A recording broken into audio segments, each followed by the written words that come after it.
हिंदवी स्वराज्याचे संस्थापक राजे छत्रपती शिवराय या 12 बाबे आणि नगर परिसरातील जमलेल्या माझ्या तमाम मराठा बांधवांना माझा मानाचा देश आहे.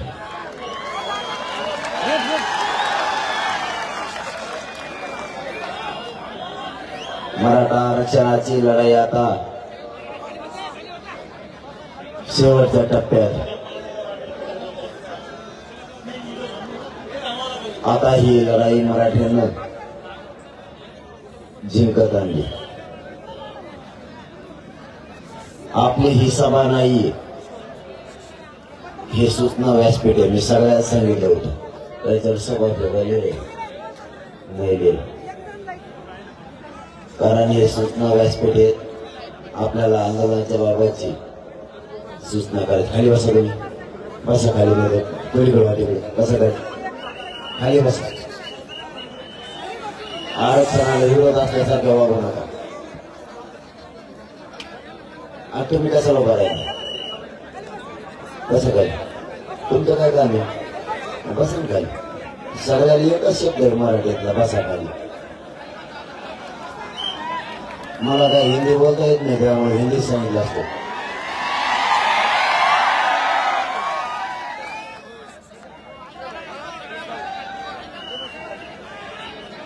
नाही जमत का आणखी? बसायला काही अडचण आहे का? नाही, आमच्याकडे डॉक्टर ते बसायला अडचण असली. बसा ना, माझ्या तोंडाकडे बघत येतो. मी काय माणूस नाही का काय? नुसते त्याला खाली बस मध्ये तो राय बाबा तसं बस खाली. लयच घोडीचे मराठ्याचे माणसं, बुटा एकाकडे चपला एकाकडे ठेवलाय. हा तुझा दिवस नको राहत करू. बस खाली. शिट्टी देण हातात करून शिट्ट्या आणल्या खोलून नाही ते एवढ्या देड पटावं नाही. मराठा आरक्षणाची लढाई अंतिम टप्प्यात आली. हे सूचना व्यासपीठ आहे, ही सभा नाहीये. तरी पण तुम्ही एवढं मोठं ग्राउंड केलं. आरक्षण मिळून द्या, हे ग्राउंडच भरायचं. या ग्राउंडवर उभा राहायला लागणार पाहिजे एवढ्या ताकदीनं आता मराठ्यांनी इथे. ही सूचना सभा आहे. आता ग्राउंड कोण? आमच्या गाड्या कोण लावल्यात? पण नक्की धुळेचं काल जेवण काल ग्राउंड एकीकडून गाड्या इकडे कोणाचीच कोणाला मिळाला ना कोण पुढे. त्यामुळे ह्या ग्राउंड मध्ये आम्हाला झोपायला सोय लागल. लई पटांना दिसतो. भरायचं नाही आरक्षण मिळालं. फिरून मराठ्यात वाटत नाही गेलं पाहिजे. आताच नदी लागत नाही. बरेच जण येऊन बसले होते करंजीच्या घाटात किती खेळ बघायला.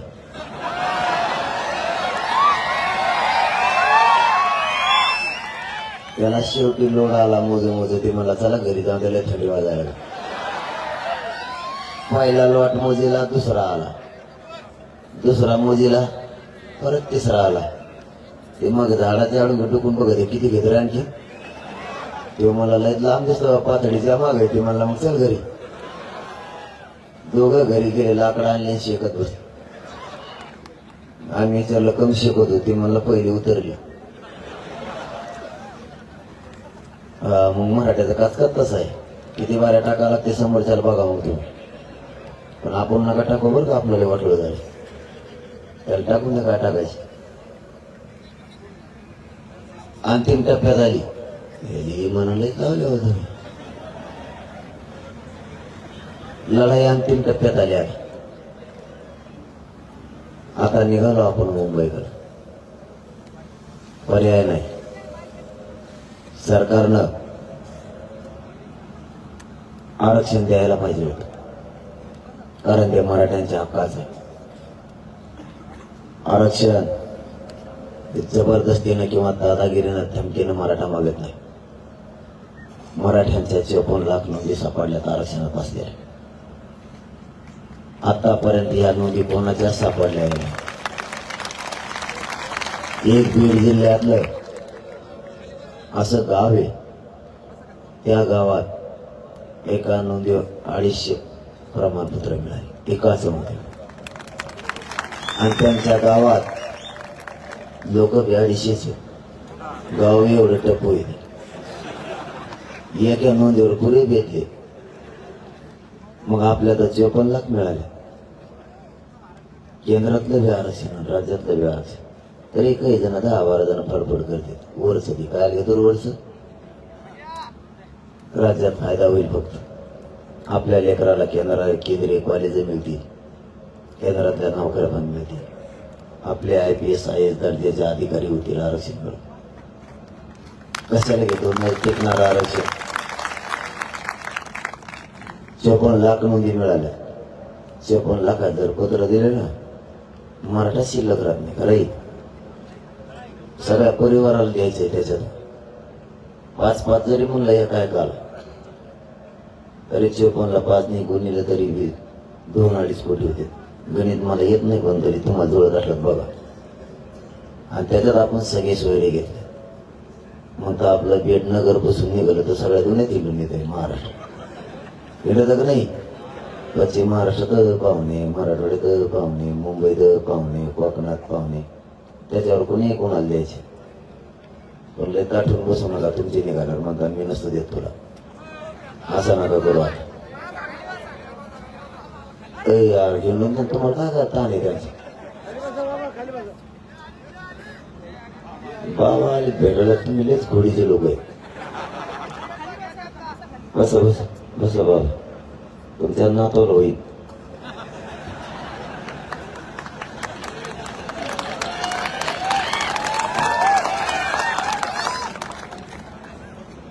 तेव्हा कातो लढली असते तर आज आम्हाला कशाला खूप फळा लागला. आता आमची अशी फजिती. एक गुण सरकार, एक कोणती ओबीसीचा एकच नेता.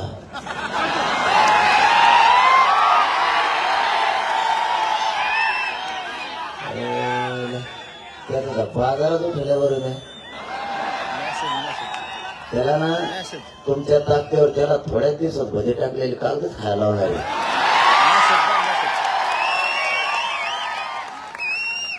बोलाव ना 2-3 दिवस झाले. त्याला वाटतं बोलाव तरी ओबीसी चालले तर नाही बोलाव तरी ओबीसी चालले. त्याला वाटत होतं मराठी ओबीसीतच नाही आले पाहिजे. गेले ना तुला काही कळत का नाही. तो म्हणतो मी आत नाही येऊन देणार. अरे आत जाऊन बाहेर आले तुला लोटायचे बाहेर बाहेर आल्या का बाहेर. त्याला वाटायचं मी लय मोठा आणि एवढंच बारकोस की मी. त्याला वाटलं हे किती लढणार रे. अर्धी भाकर खाता येईल कवर लढ नाही. जेव्हा त्यांच्या भाकरीत पण झाल्या त्यांच्या टोपल्यात काय न राहिला. आता ते म्हणतो खायला आणि वर दिसतंय. आपला काचकात तसा असतो. तुम्ही टेवायला बघा का नाही. अरे तुमच्या नगर जिल्ह्यात टेव आहेत का नाही. असं होण्यात जरा दणका. नुसते आंतरवाली सोडली तर सरकार बैठका घ्यायला लागले. तुमचा आवाज आहे का ना का. त्यांना सांगितलं माघारी येत नसतो म्हणलं मी आता मोकळा. कारण मी बोललं तरच करीत असतं. मला उलटी उपस्थित कुठून करायची सवय पहिल्यापासून. लोक जर म्हणजे आरक्षण मिळत नाही मी म्हणत असते मग कसं काय मिळत नाही बघत असते. मला उलटी कुठं करायची सवय.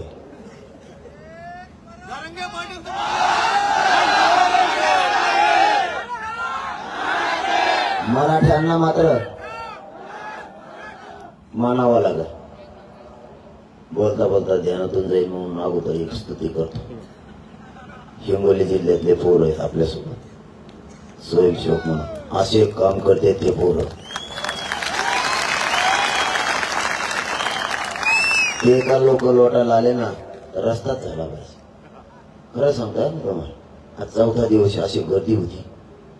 ते पोरं जर मध्ये घुसले ना रस्ताच करते. कुठं शिकले तर कुठं नाही द्यायचे त्यांनाच नाही.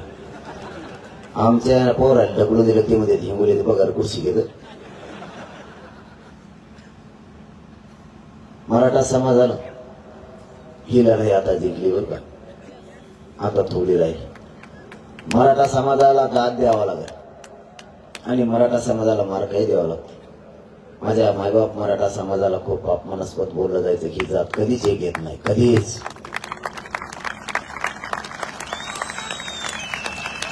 परंतु माझ्या मराठा समाजाने एका फटक्यात 2 कामं केली. मराठा जाताही एकत्र आली आणि आरक्षणही ओबीसीतूनच घेतलं.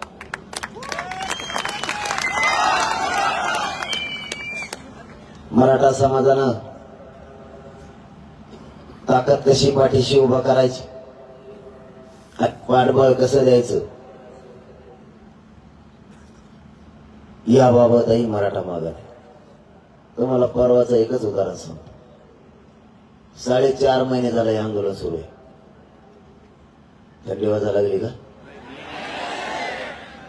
माझ्या अंगात कळत नाही, ते मला काय काही होत नाही. थंडी ना काय व्हायना, कवा खाल्लं तरी पचत आहे मला. मी पाठ खातो तरी पचत मला. आमच्या गाडीत 10 वाजता टोपलं सापडायला सुरू करते. ते म्हणजे आपलं घ्या खाऊन याला कवा पचत आहे.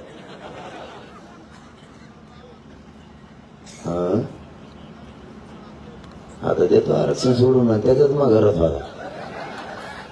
त्याचा फार दुमता तिमता झालाय ना ते, त्याला काही सुचा नाही. तर बघ हे मग बसले हळूच काहीतरी बोलत येत. मग माझ्या जरा ध्यानात हे मागचे नाही कलाकार कवावी आरक्षणाच्या मागचे येतच. आरक्षणाच्या मागचे आणले नाही पुढं. ते म्हणतो ते ओबीसी देऊन देणार नाही.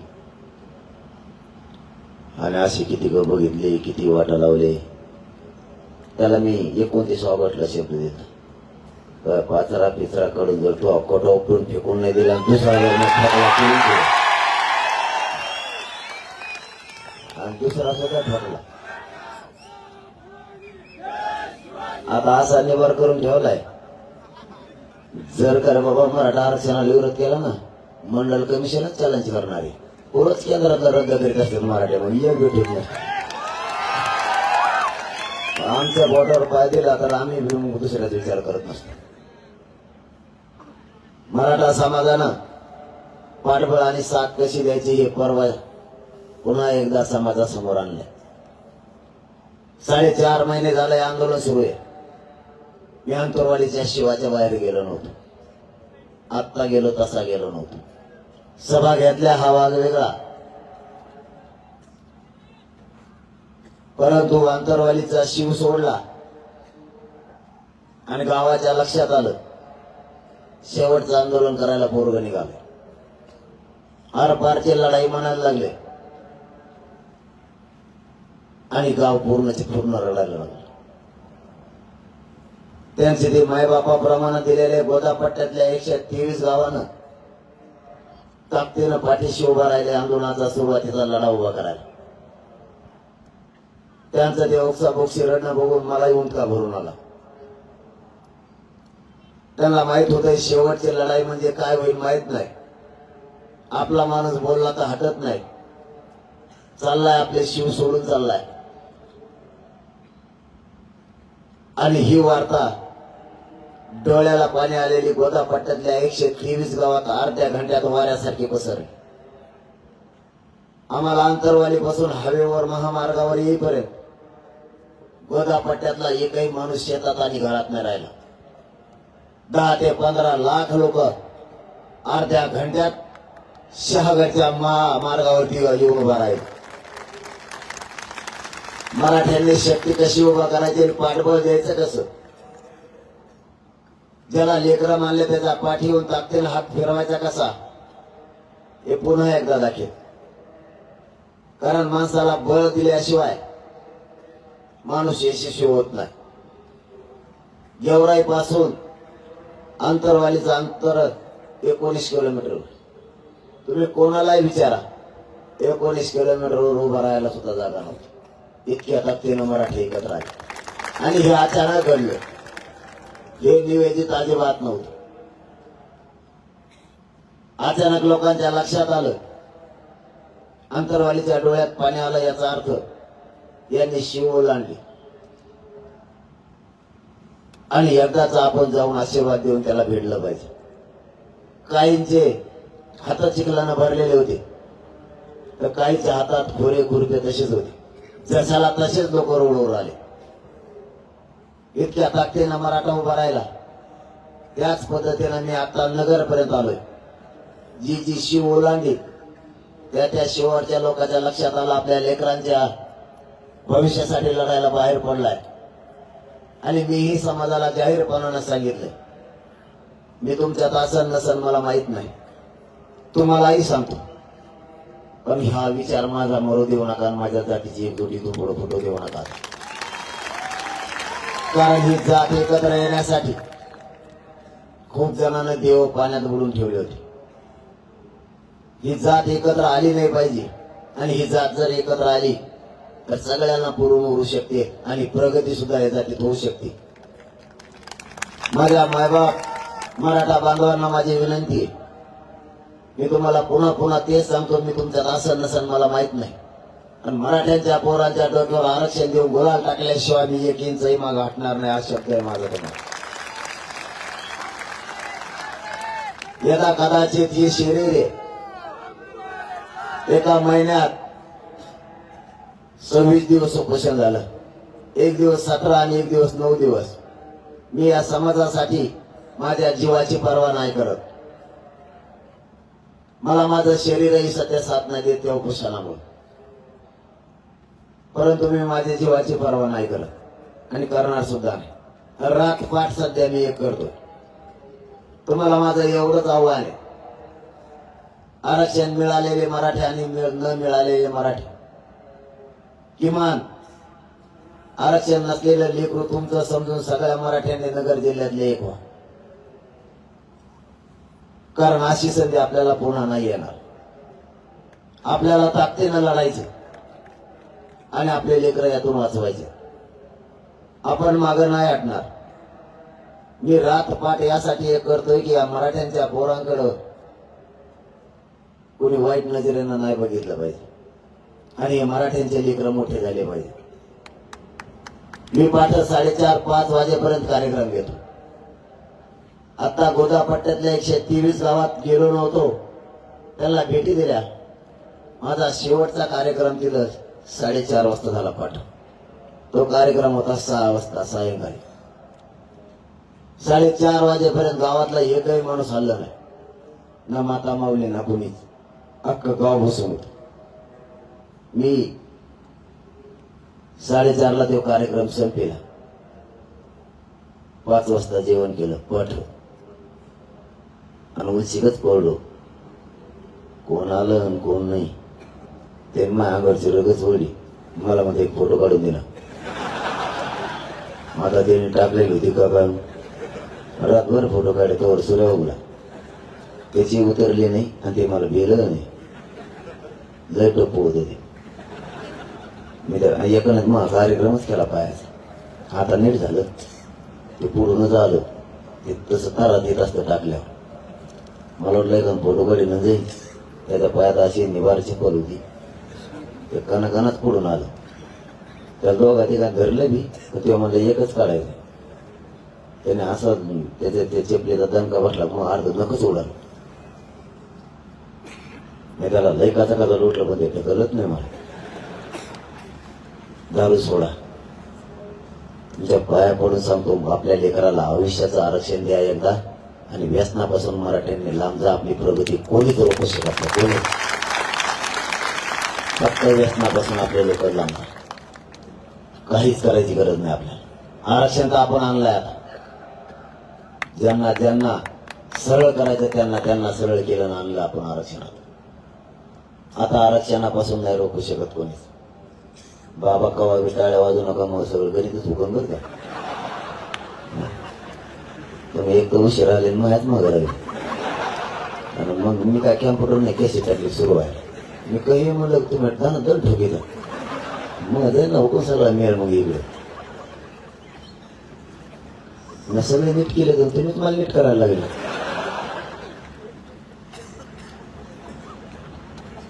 आता वाजायचे असले तरी नका वाजू, मग दुसऱ्याने वाजले तरी तुमच्याकडेच देईन जाईल.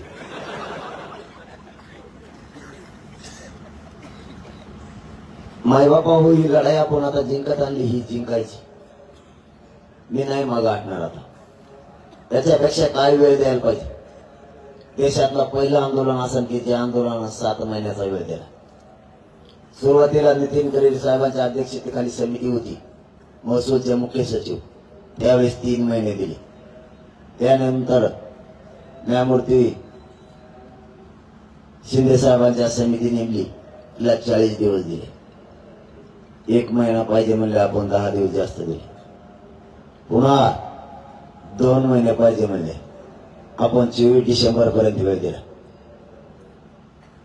आणि आपण 23 डिसेंबरला घोषणा केली 20 जानेवारीला आम्ही मुंबईला जातो. 23 डिसेंबर ते आता उद्या 23 डिसेंबर 23 जानेवारी पुन्हा येते, म्हणजे 1 महिना, एकूण 7 महिन्याचा वेळ झाला. जरी आपण ह्या महिन्यातला दिला नसला, आपल्या निवेदनासाठी जरी वेळ होता तरी ते सरकारला होताच. यापेक्षा या महाराष्ट्रात कोणीच वेळ इतका दिला नसा, तरीही ते म्हणतात आम्हाला आणखी वेळ पाहिजे. आता कशाला पाहिजे? एकदम सोपं आहे. आता बघा, तुम्हाला माहिती असावं म्हणून सांगतो, आणि तसं तर मी मीडियाशिवाय बोलतच नाही, ते तरी बरं आहे. नाही तर मला येणे इतकं येड्यात काढलं असतं आता भयानक. ते म्हणतात मुंबईची गरजच नाही, आम्ही देतो तोवर आरक्षण, थोडे दिवस द्या. पण मीडियाच्या समोर, सगळ्या समाजाच्या समोर बोलल्यामुळे समाजाचा फायदा झाला आणि माझा पण झाला. 54 लाख नोंदी सापडल्या. आता फक्त प्रमाणपत्र द्यायचे. साधी आणि सरळ प्रक्रिया आहे. त्याच्या परिवाराला देताना वंशावळ जोडायची गरज नाही. 54 लाख प्लस त्याच्या परिवारातले होणारे लोक, आणि या दोघांची काळजी आकडा होईल त्यानुसार त्यांच्या सगळ्या सोयऱ्यांना. याच्या अगोदर नोंदी आणि परिवाराला द्यायचा असेल तर 2 दिवसात सुद्धा देऊ शकतो. नंबर 1, आपण पर्याय सुद्धा दिले. तुम्ही गावागावात प्रत्येक ग्रामपंचायतला ज्यांच्या नोंदी सापडल्या ती यादी लावा. दुसऱ्या दिवशी सकाळी अर्ज घ्या शिबिर घेऊन, आणि तिसऱ्या दिवशी सकाळी प्रमाणपत्र द्या. त्यांनी शिबिर घ्यायला सुरुवात केली,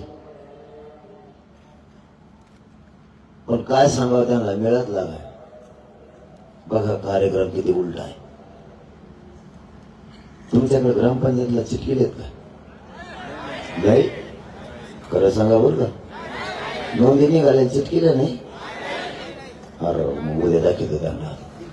मला म्हणले सगळ्या महाराष्ट्रात चिटकेल्या, काही काही चिटकेल्यात ना.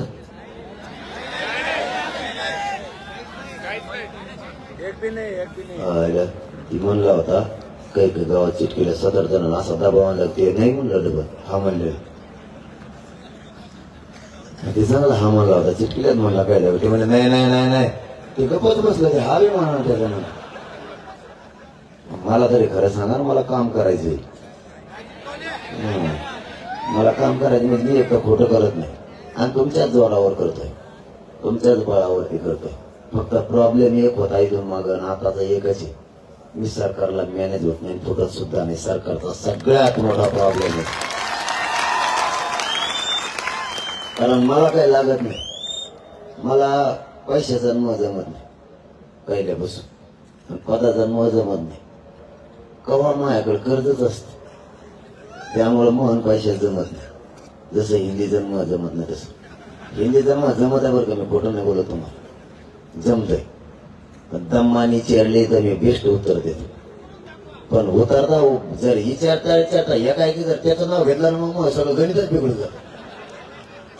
आणि ते त्याचंच नाव घेतं. आधी गोळीत मला दम्मानी विचारते 1-2, मग मी चांगले उत्तर देतो. ते या काय त्याचा प्रश्न आणते, मग मी कुंकडे जातो. आणि तेच आणलं का मग सगळे कार्यक्रम उलटा सुलटा होतो. तेव्हा मी सध्या कागदच घेऊन गेलो होतो पिशी.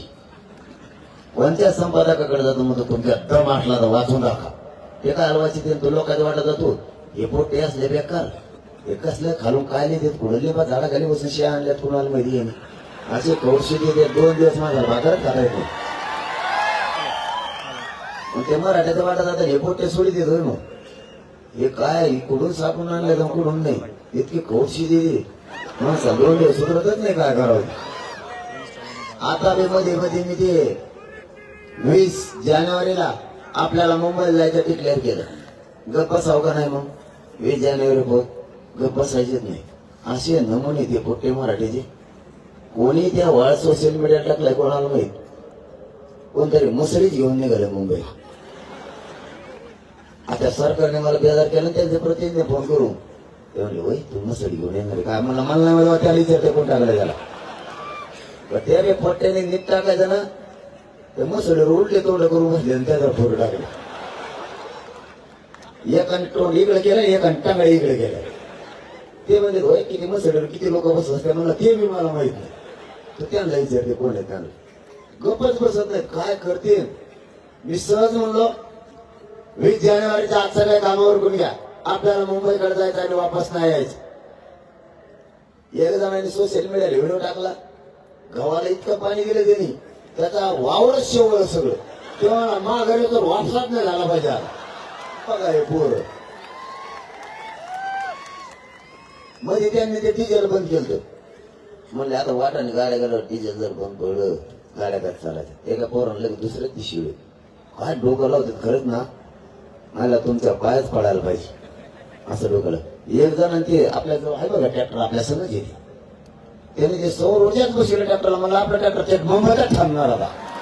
बघा कार्यक्रम कोणाचा कुंकडचे कुंकड बाहेर जोडले त्याचे त्याला माहिती, ते सुरू बी केलं. ते डोकं लावायचं कामच नाही. सांग मी सरकारला सांगितलं होतं मराठ्यांच्या पोरांचा आणि मराठ्याच कमी नाद नका करू. तुम्ही लवकर हक्काचं आरक्षण येऊ द्या. तुम्ही जर नाही दिलं तर तुम्हाला आणखीन जड जाईल. आणि ते दिवस त्यांनी आणला शेवटी. त्यांच्याकडे आपलं काही काम बी नव्हतं जास्त. आपण आपलं सगळं साहित्य संघ चालले आहे, तेवढं एकच काम आहे त्यांच्याकडे, बाकी काही नाही. आपण त्यांना काही दडपण आणलं नाही, काहीच नाही. मला म्हणले तुम्ही डोंगरावर मुकाम टाक.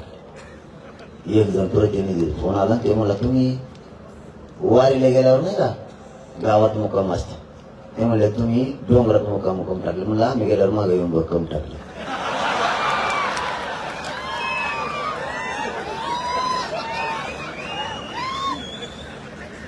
आणि वारी सारखं केल्यावर गावात मुक्काम टाकल्यावर आणि पाठ कुणाच्या भिकाडी काढून बसले, गावात गेले राहिले 6 महिने.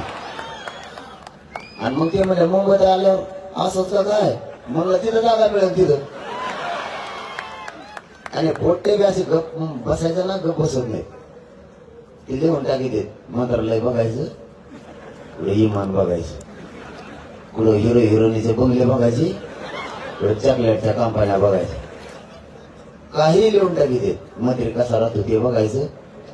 आता त्याला मंत्र्याचा बंगला बघायला गादी बघायला गेल्यावर आणि नेमकं त्या कचाट्यात गादी सापडलं, त्या गादीचं काय व्हायचं. आता इमान बघायला जायचं, आता पंख्यावर बसवतो. मी सांगितलं होतं त्यांना, तुम्ही शेवटी त्या टोकाला मराठ्यांना नका, आमचा नाविलाज. आमच्या लेकराच्या मूर्ती पडले पडत असताना आम्ही नाही बघू शकत. माय बापू तुम्हाला जास्तीचा वेळ नाही घेता जाता जाता सांगतो, अशी संधी पुन्हा नाही येणार. आपल्या महाराष्ट्रातले लेकर आपल्याला मोठे करायचे.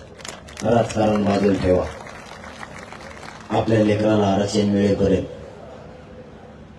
आपण 1 इंचही मागं नाही सरकायचं. आणि मी तुमच्या पाठबळावर आणि तुमच्या जीवावर मुंबईकडे निघालो.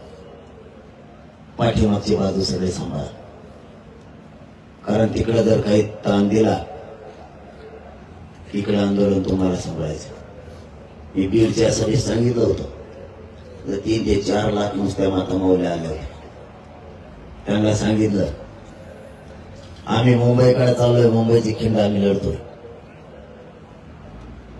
पाठीमागची खिंड तुम्हाला सांभाळायची.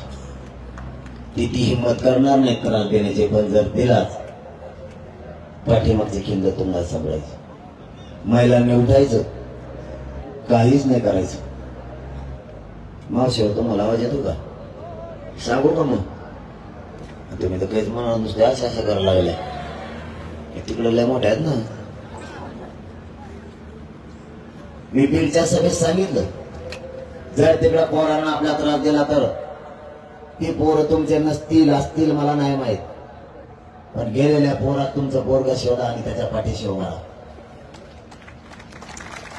आणि जर त्या पोरांना त्रास दिला तुम्ही एकच काम करा, कोणत्याही पक्षाचा आमदार आणि मंत्री असो, जिल्ह्यातल्या सगळ्या महिलांना उठायचं आणि त्याच्या दारात जाऊन बसायचं, काहीच करायचं.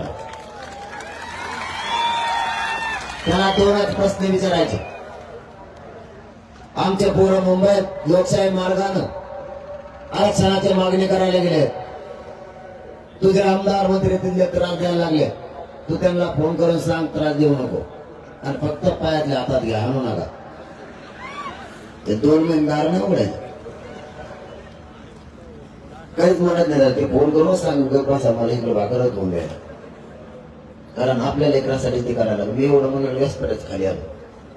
त्या माता मावल्या काय आल्या, म्हणलं दादा तुम्ही जा मुंबईला, नुसतं काही कोणी येडवण करून द्या, इकडे काय चपले तुतार फोडी द्या एखाद्या. म्हणजे महिला बी इतक्या करायला लागल्या, कारण प्रत्येक माता माऊलीला कळाले आपल्या लेकराचं हित आहे आरक्षणात, आपले लेकर आरक्षणामुळे मोठे होणार आहे. श्रीमंत मराठा असो किंवा गरीब, फायदा याच्यात सगळ्यांचाच होणार आहे. आणि मला पण लय उशिरा कळालं, यांचे खटके तुमजवळ आहेत, मला लय उशिरा माहिती झालं. मला जर लवकर माहिती झालं असताना मी आरक्षण तुम्हाला समजून सांगितलं असतं, यांना सांगितलं नसतं. हे तुमच्याच ऐकण्यात येत, मला लय उशिरा कळालं, कारण हे लय घुमेल आहे मला. आधी मी एका गल्लीतून आले की तिसऱ्याच गल्लीतून जायची. नसता ही लढाई आपण मागच जिंकली असते, कारण मराठा एक होणं गरजेचं होतं. मराठा एक व्हायला उशीर झाला, आता फक्त एकजूट पुढे देऊन आरक्षण निर्णयाच्या टप्प्यात या. आणि महाराष्ट्रातला एकही मराठा या आरक्षणापासून लाभ जात नाही. आपलं सरळ सरळ म्हणणं सांगतात 54 लाख नोंदी मिळाल्या, त्यांचे प्रमाणपत्र द्यायचे आणि त्यांच्या परिवाराला पण द्यायचे. आणि सगळ्या सोयऱ्यांचा गणगोतातील सगळे सोयरे, म्हणजे आपलं बेट कोणीकडची पण कोणीकडे, त्याचा अध्यादेश काढायचा व ठोकून काढायचा. त्यांनी थोडं उलट केलं, त्यांनी अध्यादेश काढायची तयारी सुरू केली. माझ्याकडे घेऊन आले, मला म्हणले सगळ्या सोयऱ्यांचा अध्यादेश काढायला लागलो आहे. आणि म्हणलं सगळ्या सोयऱ्याचा अध्यादेश काढायला लागले, प्रमाणपत्र आता समजा प्रमाणपत्रच नाही आणि सोयऱ्याला कोण दे. समजा ज्याचे पत्र आहेत बाबा आपल्या सोयऱ्याला, ज्या सोयऱ्याला घ्यायचं त्याच्या सोयऱ्याचं तर प्रमाणपत्र पाहिजे का नाही, तरच ते देईल ना. तुम्ही जर 54 लाख पत्र दिले तरच त्या पत्राच्या आधारावर ज्याची नोंद नाही मिळाली त्याचा फायदा होणार. नोंद मिळालेलीच तुम्ही द्यायना, सगळ्या सोयऱ्याचा आधी देऊन काय करता, मग ते झालं उलट. एखादा नाही का शेती बागायती करायला निघतो, बागायती करायला चालला आणि विहीर खांद्याच्या आधीच मोटर राहून ठेवली काय, मग मातीत टाकेतो का ढेकाळात टाकेतो का, विहीर खांद्याच्या आधी ती विहीर खांदा लागला, तिला पाणी लागतं का बघा ना, आधीच मोटर राहून ठेवली. तसा खेळ झाला. हा म्हणले असं असतं काय, गेले माघारी घेऊन. म्हणजे त्यांनी काय डाव नाही टाकायचे तेवढे टाकले, पण आपण काय असा नमुना लागलो त्यांना, त्याचे पुरे डाव मोडून टाकतो. आता त्यांना वाटलं 4-5 जण येते, लय झालं तर मुंबई जवळ लाईन लागली, नुसते इचिरी देत. त्यांच्या सगळ्या यंत्रणा कामाला लावल्या त्यांनी, रोहापासूनच्या सगळ्या. पहिल्यांदा या आंदोलनाला ह्या यंत्रणा कामाला लागला, मला लागून दे काय लागायचं, कारण मला इंग्लिश सवयच देत नाही. मग लयच खेळ कमी लागला, तिचं मग लय दिवस झालं जमा. पण मराठीत जर विचारलं ना, बोलायचं कामच नाही, कसलाच मंत्री आपल्याकडे येत नाही. मराठीत विचारलं कार्यक्रम आहे त्याचा. माझ्याकडे मंत्री आले, डबल आले, तुम्ही बघितले का टीव्हीला बघा तुम्ही. सुरुवातीला आल्याला नंतर आलाय का, हा ते बदलून खांदे बदलून दिले. आपण नाही का नांगर धरल्यावर पहिलं बदलत होत तशी, माझ्याकडे बदलून पाठी एक नाही पाठी, पहिले आल्या डबल नाही पाठी. कारण इकडे बोलायचं, इकडे कसं आपल्याला अवघड आहे, कारण मला जातीशी देणे गेले, तुमच्याशी नाही. माझ्या जातीला मी मायबाप मानलेला आहे. आंदोलन हे तुमच्याशी मित्रत्व करायसाठी नाही, माझ्या जातीला न्याय मिळण्यासाठी. त्यामुळे तुमचं ऐकून नाही घेऊ शकत आणि ऐकलं पण नाही. प्रत्येक वेळेस बदलून येते आणि ते म्हणतात आमच्या समोर ठरलं नव्हतं. म्हणलं मग बोलले त्यांना ठरलं नव्हतं, मग ते पुढे येते. आपलं लेखी द्यायचं ठरलं होतं, आणखी सह्याने झाल्या बघायचं. 4 महिने झाले, ते म्हणतो तू कर आणि ते म्हणतो तू कर. एक मंत्री तर गावाकडे गेले, आणखी आलाच नाही मुंबई. ते म्हणतो मी आल्यावर करू, मग इकडे ते म्हणतो तो कर, ते म्हणतो नाही मग तो आपण आल्यावरच करू दोघं सगळं. आणखीन एकत्र येणार, तो तर मुंबई सुद्धा निघालो का. तुम्हाला माझं जाता जाता पुन्हा एक सांगणार, माझा शब्द आहे तुम्हाला, आरक्षण घेतल्याशिवाय मग मागा नाहीये, परंतु तुम्ही ताकदीनं पाठीशी उभा राहा, जागरूक राहा. मुंबईकडे डोळे लावून बसा. तिकडच्या लेकरांना काय त्रास होतोय का, किंवा आरक्षण दिलं जात आहे का, यासाठी ताकदीनं तुम्ही या पोरांच्या पाठीशी उभा राहा. जिल्हाभर आणि जिल्ह्याच्या बाहेर सुद्धा जागृती करा. कारण हे आरक्षण आणल्याशिवाय आता आम्ही मागं नाही फिरत. वेळेप्रसंगी सरकारच्या गोळ्या झेलायची जरी वेळ आली तरी छातीवर झेलण्याची तयारी तुमचा मुलगा म्हणून तुम्हाला सांगतो. मरण पत्कराल पण मग हटणार नाही मराठ्यांना आरक्षण घेतल्याशिवाय. कारण मला माहिती आहे याच्यातच माझ्या समाजाच्या लेकराचं हित आहे आणि याच्यातच माझे मराठा समाजाचे पोरं मोठे होणार आहे. आज आपले मुंबईला चाललेले लोक, त्यांचा त्रास तुम्हाला नाही माहीत. तुम्ही आता थोड्या वेळानं जाणार आहे, कोण कुठं झोपलंय कोणालाच माहित नाही. त्या थंडीत त्याला गाडीत किती थंडी वाजली हे त्यालाही माहित नाही. आजचा दुसरा तिसरा दिवस आहे, त्यांचे काय हाल होत आहेत हे एकमेकाला फक्त ते सांगतायत. पण प्रत्येक जण सहन करायला लागलाय जात मोठी व्हावी म्हणून. रात्री कोण कोणत्या ग्राउंडवर होता, कोण कुठं होता. काही काही पोरं रात्री झोपले सुद्धा नाहीत. रात्रभर शेक केला त्यांनी थंडी वाजली म्हणून. शेकत बसले पण मग गाठल्याने गाडी वळून गावाकडे नाही गेले, मुंबईकडेच निघालेत. एवढी रीस मराठ्यांना सध्या मराठ्यांच्या पोरं मोठं करण्यासाठी आली. कोणी म्हणत सुद्धा नाही की मला खोली नाही, मला झोपायला जागा नाही. मी सुद्धा ग्राउंडवरच झोपतो, खोली दिली तरी पण मला खोलीत नावीला जाणं झोपावं लागतं. जर माझा पाय ताटला तर सरळ सुद्धा होत नाही, कारण अंगातलं रक्त कमी झालेलं आहे या उपोषणामुळे. त्यामुळे मला नावीला जाणं खोलीत झोपायला लागतं. मी आयुष्यावर जगण्यासाठी नाही आलेलो. आपल्या मराठा समाजानं ती कोणती तरी गाडी आणली, ती इंग्लिशमध्ये काय म्हणतात मला नाही माहीत. जागेवर उभा आहे कोलप लावून ती, कारण मी मौज मजा करण्यासाठी आलेलो नाही. माझ्या गोरगरिबांच्या लेकरांना न्याय मिळावा म्हणून ही लढाई. मुंबईकडे जाणारे प्रत्येक पोरग हाल सहन करतो, प्रत्येक पोरग. पण एक जण सुद्धा मग वळायला तयार नाही. नको त्रास व्हायला असं कोणीच म्हणत नाही. प्रत्येकाला सांगतोय, ज्यांना सहन होत ते थांबा, ज्यांना होत नाही ते वापस जा. कोणी मागा फिरायला तयार नाही. कालच्या अर्ध्या पोरांना आंघोळी नाही केली तरी कोणी म्हणलं नाही आम्हाला आंघोळी नाही भेटल्या किंवा काही थंड पाणी होतं. काही काहींनी तशाच बकेट अंगावर ओतून घेतलं, काही केलं गार पाण्याने काही होत नाही. माझ्यासारखे गार पाणी घेतलं मला उष्णच गंगा न्यावं लागत. इतका त्रास हे पोरं सहन करायला लागले. आणखी मुंबईपर्यंत जायचं. आम्ही सगळा संघर्ष सहन करणार आहे. माझी तुम्हाला विनंती आहे, जास्तीचा मराठा समाज आणखीन जागृत करा. जर तिकडं काही त्रास झाला, आरक्षण मिळेपर्यंत रस्त्यावरून कोणी चालायचं नाही. महाराष्ट्रातले क्षणभरात अर्ध्या घंट्यात सगळे रस्ते आणि सगळ्या रस्त्यावर मराठा आणि फक्त मराठाच दिसला पाहिजे, इतक्या ताकदीनं राज्य करा. कारण आपलं आंदोलन शांततेत आहे आणि तेही शांततेतच ठेवायचं. आता 25 तारखेला मराठी संध्याकाळी मुंबईत पोहोचणार आहे. मुंबईतल्या गल्ली गल्लीत तुम्हाला मराठा दिसणार. गल्ली गल्लीत इतका ताकदीनं मराठा मुंबईकडे 25 तारखेला येणार. तुम्ही येणार आहेत का? खरं सांगा बरं. नाही तुम्ही हो म्हणायचं मला असं ठिशी देण्यात तिथं मला भीती बदडून मग तुम्ही झाली येतो. खरं सांगा आता. नाही हाणायचं तर नाही राव आपल्या, मग तर ते मागच कार्यक्रम झाला असता. त्याला काय टाइम लागू दे. याला हाणायचं म्हणलं पुढे येतात हो फटाफटा. एवढा कामाला निभारे आणि जाते तर निघून सौसाने कुंकड दिसत नाही. मिळ बी लागत नाही कुंकड गेले.